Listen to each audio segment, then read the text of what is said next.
Look at your keyboard, not the screen. The keyboard. The first six letters on the top row are Q, W, E, R, T, and Y, which is strange. If you were designing a keyboard from scratch, you probably would not start with Q. Q is not exactly carrying the English language. It is one of those letters that feels like it only exists because you needed a friend. So why is it there? Why is A over here, M down there, and the most common letter in the English language, E, shoved into the top row like someone forgot where to put it? Most people have heard the answer. Old typewriters had metal arms inside them. If you typed too fast, the arms would swing up and crash into each other. So the inventor rearranged the letters, put the common ones far apart, slowed the typist down so the machine could keep up. Clean story, simple. And it explains why something so weird survived into the age of smartphones. There is only one problem: it probably did not happen that way. Christopher Latham Scholes was a printer, newspaper editor, and part time inventor from Wisconsin. In 1868, he and two partners patented one of the first workable typewriters. The keyboard was not QWERTY, it looked like a piano. Letters arranged in alphabetical order, which makes sense. You are building a machine with letters on it. You put the letters where people already expect them. Then things started changing. The layout shifted, then shifted again, prototype after prototype, year after year, and slowly the familiar mess started appearing. Q drifted to the top, W followed, E landed nearby. The jamming problem was real.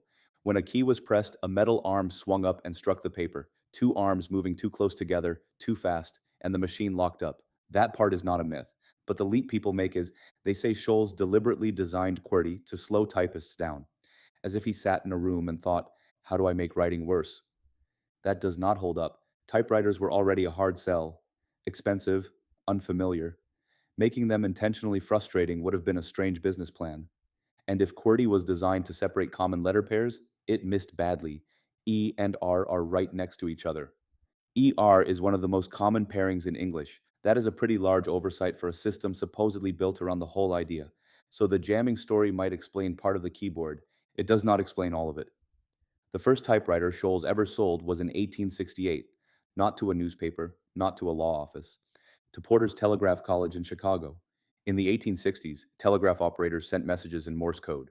Dots and dashes received over a wire, transcribed into letters by hand. It was fast, pressured work. A message kept coming whether you were ready or not. The typewriter was a perfect transcription tool, but the alphabetical keyboard did not work for them. Certain sounds in American Morse code were confusingly close to each other. The code for Z, for example, looked almost identical to the letters S and E typed together. An operator receiving a transmission needed to be able to reach those options fast. In 2011, two researchers at Kyoto University published a paper called On the Prehistory of QWERTY. They traced the keyboard's development through the history of telegraph equipment and concluded the layout was not designed to slow anyone down. Their words were more direct than that. They called the slowdown theory nonsense. Their argument: if the keyboard slowed the operator down, the operator could not keep up with the person sending the Morse code on the other end. The machine would have been useless. So the keyboard was changing, constantly, shaped by feedback from telegraph operators, adjustments by Scholes, pressure from the people buying and using early prototypes. Not one clean decision, a pile of small ones. Then Remington entered. Remington and Sons was known for precision manufacturing, guns, sewing machines. In 1874, they started making typewriters, and the machine they put into production carried a keyboard already recognizably QWERTY.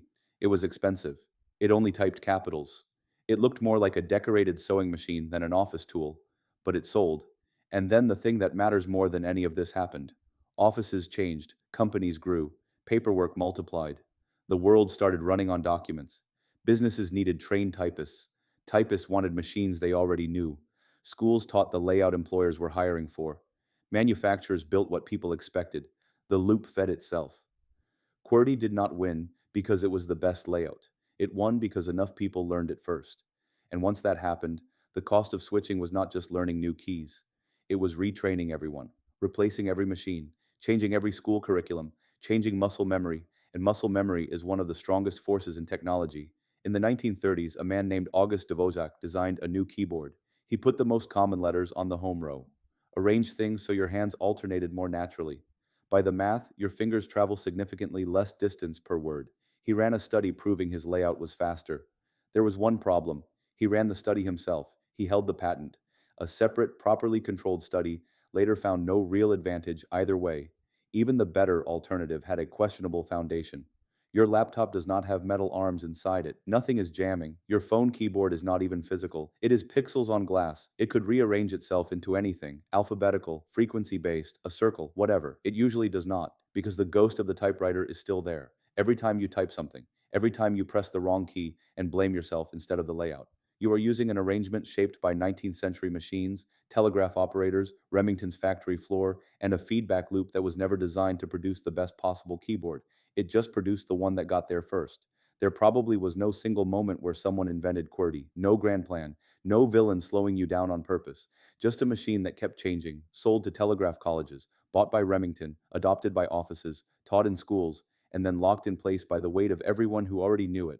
A compromise that became a standard that became a habit that became invisible. And now it is just the way things are. Nobody asks, nobody notices. Until one day you look down and realize something from the 1860s is still sitting under your hands. QWERTY.